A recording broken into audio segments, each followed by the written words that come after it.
NCR में कई स्कूलों को बम से उड़ाने की धमकी मिली है। दिल्ली के पुलिस ने जैसे ही इस मामले की जानकारी लगी उसके बाद में सतर्कता बरतना चालू कर दी है। उन्होंने कहा है कि हमें अफवाहों पर विश्वास नहीं करना चाहिए। फर्जी खबरों को रोकने के लिए उन्होंने पहल की है।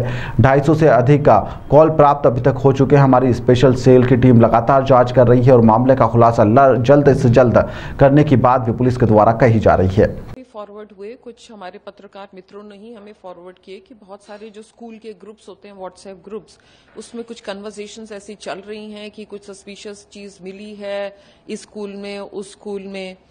तो तब हमने रियलाइज किया कि ये फेक न्यूज हैं या उनके र्यूमर्स बोल रहे हो वो काफी स्प्रेड कर रहे हैं हमारे पेरेंट्स के ग्रुप्स में और बच्चों के ग्रुप में। तो मैं आपके जरिए I just want to tell Delhiites को भी और पेरेंट्स को भी कि आपके पास जब भी कोई मैसेज आता है, आज हम उस एज में है जहां पर हमारे पास एआई है, डीप फेक हैं और इस तरह के मैसेजेस हैं।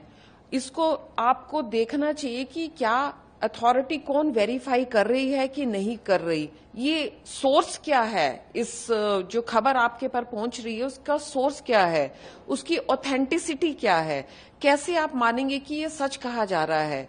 ये सोचते हुए फिर वो आप उसको फॉरवर्ड करें या पोस्ट करें, क्योंकि कोई भी फेक न्यूज एकदम वाइल्ड फायर की तरह, जंगली आग की तरह फैलती है और उससे सोसाइटी में केओस फैलने का अंदेशा रहता है। तो हमें एक जिम्मेवार नागरिक होना है और ऐसा नहीं करना है जब तक कि वो ऑथेंटिकेटेड इंफॉर्मेशन आपके पास ना हो, आपको पता हो कि यहां से ओरिजिनेट हुई है, मैंने अपने आंखों से देखी है, या जो मुझे फॉरवर्ड कर रहा है वो एक ट्रस्टेड अथॉरिटी है जिसकी बातों पर मैं विश्वास कर सकती हूं। तो ये र्यूमर्स हैं, इनको फैलने से रोकना हम सबका कर्तव्य है। I request everyone not to believe in rumours and stop fake news, ये हम सब का दायित्व है। जैसे आपने बताया, अगर फिर भी ये लोग इस तरह से चीजें करते हैं तो क्या किस तरह से, क्या दिल्ली पुलिस कोई एक्शन ले सकती है? जी आप बिल्कुल ठीक कह रहे हैं। तो इसमें कानूनन हम कार्यवाही कर सकते हैं, लेकिन कुछ लोग अनजाने में कर रहे हैं। तो हम चाहते हैं कि वह अवेयर रहें और इस चीज में ना पड़ें कि वह अनजाने में एक क्राइम को बढ़ावा दें। तो उसके लिए हम अवेयर करना चाहते हैं लोगों को, not to press that repost button, not to press on forward button, जब तक कि वह श्योर नहीं है। जैसे आपने एआई और डीप फेक की बात की, तो अभी पिछले दिनों में देखा कि काफी ज्यादा इसका इस्तेमाल किया जा रहा है, गलत चीजों में इस्तेमाल किया जा रहा है। तो इस पर भी लोगों को बहुत सजग रहने की जरूरत है, एआई और डीप फेक। बिल्कुल सही कहा आपने। तो उसी के चलते ये कड़ी है, ये चलती चली जा रही है। जैसे डीप फेक हुआ, उसका मामला अभी चल ही रहा है, लोगों में अवेयरनेस आ रही है कि डीप फेक है। तो किसको ट्रस्ट करना है, सोर्स ऑफ इंफॉर्मेशन क्या है, वह जानना।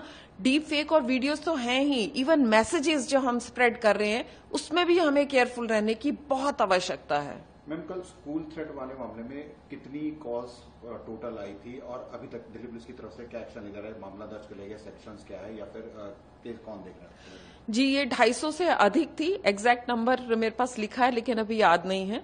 कुछ लोगों ने, कुछ स्कूल्स ने डायरेक्टली पीसीआर कंट्रोल रूम हमारा है वहां पर संपर्क किया था 118 के करीब, और आई थिंक 100 से अबव हैं उन्होंने लोकल पुलिस को संपर्क किया था, बिकॉज लोकल पुलिस बहुत कोहेशन में काम करती है। और उसके बाद नेचुरली सेफ्टी एंड सिक्योरिटी हमारा प्राथमिक वो था, ऑब्जेक्टिव था कि we have to ensure safety and security of our children. और सेकंड था इन्वेस्टिगेशन। तो इन्वेस्टिगेशन हमारी स्पेशल सेल है वह कर रही हैं, और बिल्कुल दे आर टेक्नोलॉजिकली और एक्सपीरियंस वाइज बहुत ज्यादा वह निपुण है इसमें, एंड जल्द ही इसमें खुलासे होंगे।